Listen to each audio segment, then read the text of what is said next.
Bonsoir Axel Lemaire. Bonsoir. Merci d'être sur le plateau de BFM TV. Vous êtes député socialiste des Français établis en Europe du Nord, donc à Londres notamment, en Angleterre, secrétaire national du Parti socialiste aux droits de l'homme. Nicolas Bétou, fondateur du quotidien L'Opinion. On va en voir une des unes, et vous savez que c'est évidemment un site internet également.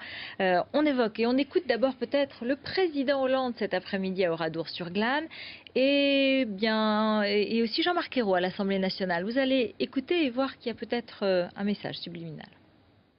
Notre présence, Monsieur le Président, est bien plus qu'un symbole.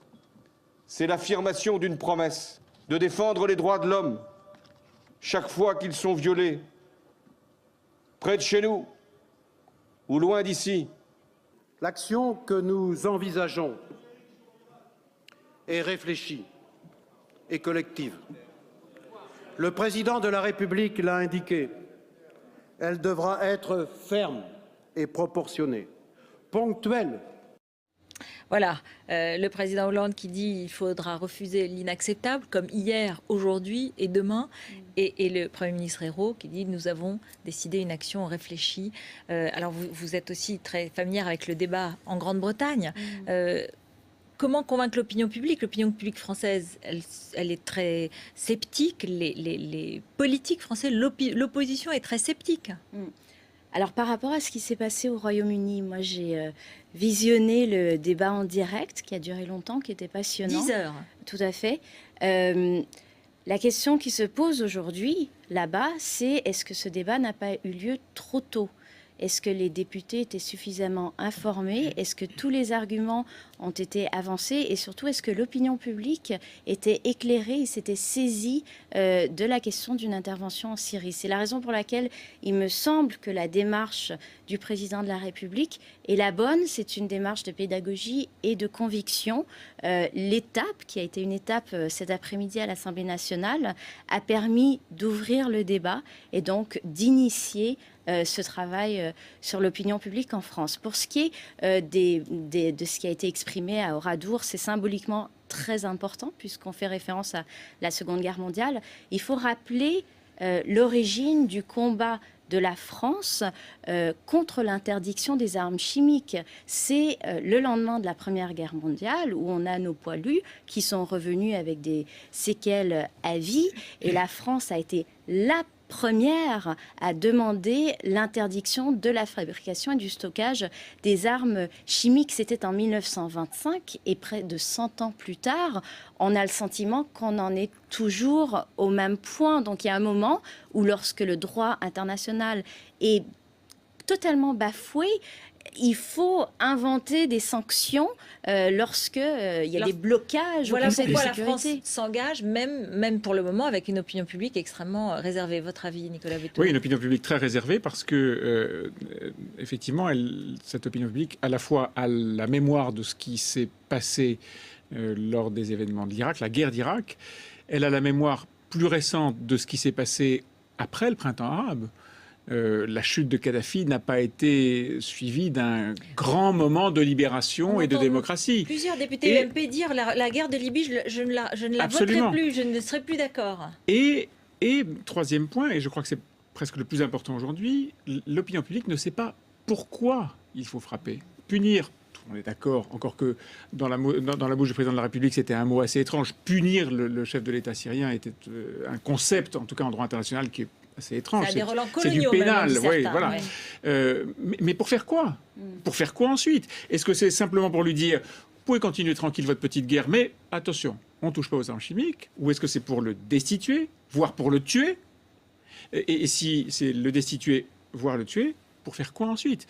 Et donc, au fond, toute la position très instable de l'Occident, les États-Unis, la Grande-Bretagne, le reste de l'Europe, qui est totalement absente du débat. François Hollande, aujourd'hui, me semble-t-il, a complètement négligé de mettre l'Europe dans ce processus diplomatique international. Tout cet Occident est assez gêné vis-à-vis de la Russie et de la Chine qui disent après tout, vos buts de guerre, on bouge rien parce que vos buts de guerre... On laisse faire et on regarde les massacres. Hein. On laisse faire, on regarde les massacres et avec un argument qui malheureusement porte un petit peu dans ces opinions publiques-là, c'est regardez ce qui s'est passé ailleurs dans les pays quasi frontaliers de la Syrie aujourd'hui. Mais alors justement, pourquoi intervenir?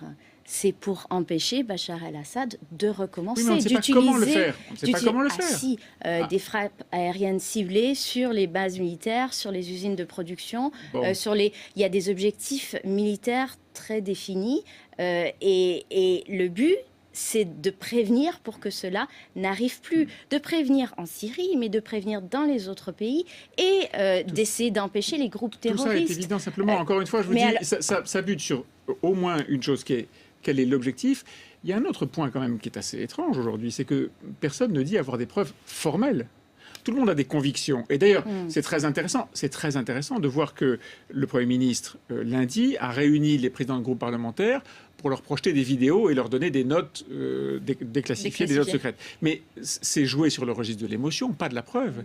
Et aujourd'hui, Réponse Axel Lemaire. Ni les experts de l'ONU n'ont délivré leur analyse précise, ni personne n'a dit voilà d'où sont partis les missiles, voilà où ils sont arrivés. Alors ça ne veut pas dire que le gouvernement syrien n'est pas coupable. Il est très vraisemblablement coupable, mais dans un processus qui a été encore une fois miné de l'intérieur par le bidonnage des preuves sur l'Irak, le fait de ne pas avoir des preuves formelles absolument incontestables, est un sujet que l'opinion publique ne peut pas passer sous silence. Réponse et on change de sujet. Sur les services de renseignement, puis sur les experts de l'ONU. Sur le renseignement, il faut quand même saluer la démarche. C'est la première fois que les services de renseignement français déclassifient des documents pour les livrer au débat public. Et moi, je crois que Axel Lemaire, pas tous les documents, c'est très compliqué. Non, laissez-moi terminer. Si cela avait été fait en Angleterre la semaine dernière, peut-être que le débat aurait été différent, parce que l'opposition a voté contre le principe d'une intervention sur la base des evidences, des preuves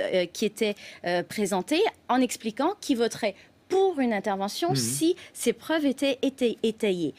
Lorsqu'on voit que les zones qui ont été attaquées à l'arme chimique sont entièrement contrôlées par l'opposition, que ces zones ont été attaquées sur les fronts est afin que le vent puisse pousser les gaz vers l'ouest et donc avoir un effet plus dévastateur. Il y a une très forte présomption, une quasi-certitude, il n'y a pas de preuves formelles. Ce ne sont pas des vidéos de l'émotion, ce sont des preuves factuelles quand même très convaincantes. Sur les experts de l'ONU, le président de la République a toujours très clairement expliqué que la France n'irait pas seule, qu'il souhaitait une intervention et un appui de la communauté internationale et que la solution diplomatique et politique était prioritaire. Mais l'Europe n'est pas là. Mais l'Europe sera peut-être là, ils vont se voir à Saint-Pétersbourg en fin de semaine.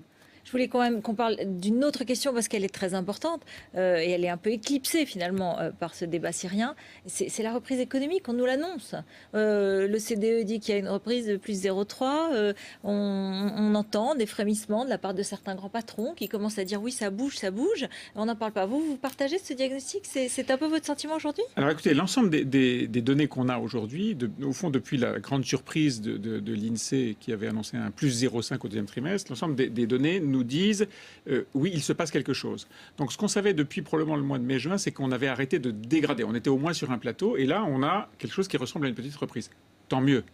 Tant mieux. Simplement, 2 ou 3 éléments. Un, se réjouir du fait qu'on est à 0,3 me paraît être un tout petit peu excessif, un peu disproportionné par rapport à la réalité. 0,3 de croissance, c'est pas grand-chose quand même. Pas grand-chose. 2, l'OCDE elle-même dit on voit qu'il se passe quelque chose, mais on ne sait pas expliquer pourquoi. On ne sait pas exactement ce qui se passe.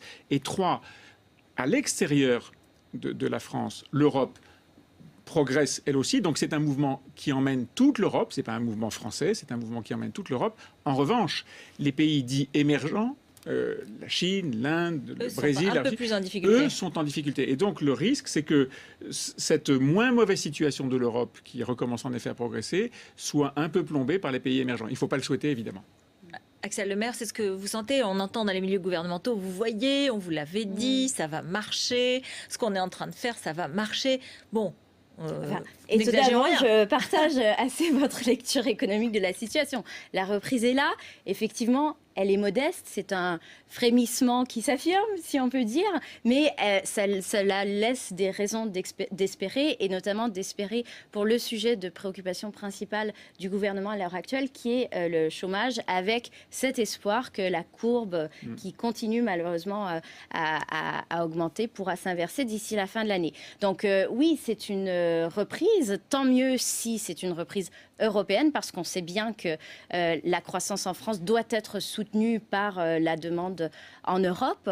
Comment est-ce qu'on va la garder? Comment est-ce qu'on va pas saboter?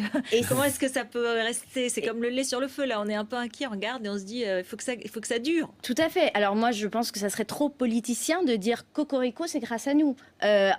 En revanche, là où l'action économique du gouvernement est déterminante, c'est par les réformes structurelles au plan économique qu'on essaie de mettre en place pour préserver ces espoirs de croissance et améliorer la compétitivité de la société française, avec toute une série de mesures qui concernent l'emploi, qui concernent... Là, sur la compétitivité, on l'a vu, le classement est terrible aujourd'hui. Très mauvais classement, et la France a perdu. Ça date pas du gouvernement Hollande, hein, ça date de plusieurs années. La France, depuis 2007, décroche par rapport en particulier à l'Allemagne qui continue à progresser. Les États-Unis qui avaient vraiment décroché eux aussi ont recollé au peloton de façon assez exceptionnelle. Tout ça est malheureusement classique. Les gouvernements successifs ne veulent pas voir ces classements qu'ils trouvent odieux, insupportables, etc. Ce qui est, en tout cas, c'est une mise en garde sur le fait que d'autres pays progressent alors que nous déclassons. Et la deuxième chose que je pense très importante de souligner ce soir, c'est que si un frémissement de reprise est là, compte tenu de ce qu'est l'état réel du pays, se dire qu'on a désormais une cagnotte et qu'on peut arrêter un certain nombre d'efforts serait une vraie catastrophe sur le plan politique et économique. Merci beaucoup, merci à tous les deux, merci.